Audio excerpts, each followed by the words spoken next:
What's good, YouTube? Dinno here, back with another video. And before the video starts, I just want to quickly say that I'm sorry that I haven't posted in a little while. I've had a lot of basketball games, those make me tired, and videos make me tired, and they take a long time. So I just decided to lay off for a week. I hope you understand. But we're back with this video, and it's a banger. So let's get right into it.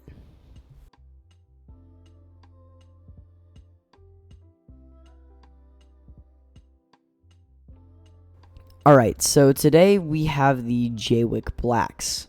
These things are insane because they not only have a full nylon housing and palm stem and are pre-lubed, but they're 25 cents. That is really cheap. That is Gateron yellow price.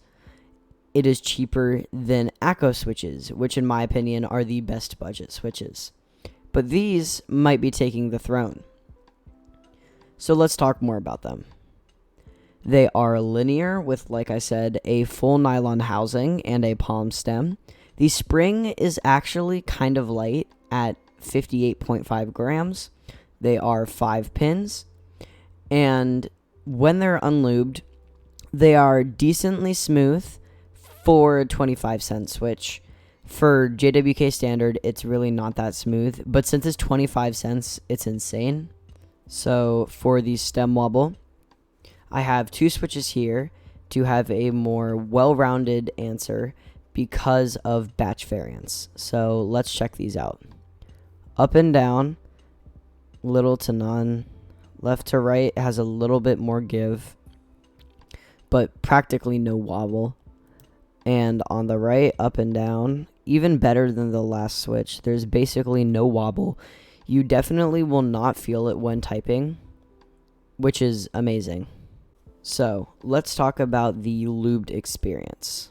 I'll drop a quick sound test for y'all.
Now, when these switches are lubed, they are really smooth. I wouldn't say quite Acco Rose Red smooth, but they're definitely smoother than Gateron Yellows. It has very little scratch. It's only noticeable when you're looking for it. You won't notice it pretty much at all when you're just typing. But I do recommend to lube these with a thick lube like 205 grade 0, like I do for most linears. And I also recommend to film these because that will help a lot with the acoustics and the stem wobble aspect of these switches. But for typing, I really feel that these are not suitable for me, at least for typing, because of the spring weight. I prefer more 62 to 67 gram springs. I do mistype a good amount with these switches, which is kind of weird for me because I don't normally do that, so it was a really weird experience.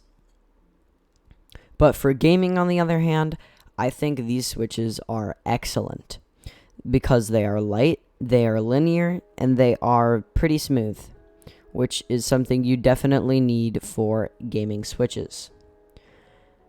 Like I said earlier, these are very smooth for the price, but they're not up to JWK standard, but they are like 2.5 times cheaper, so that would make sense. Now, do I recommend these? I think these are a 100% buy because they are 25 cents per switch.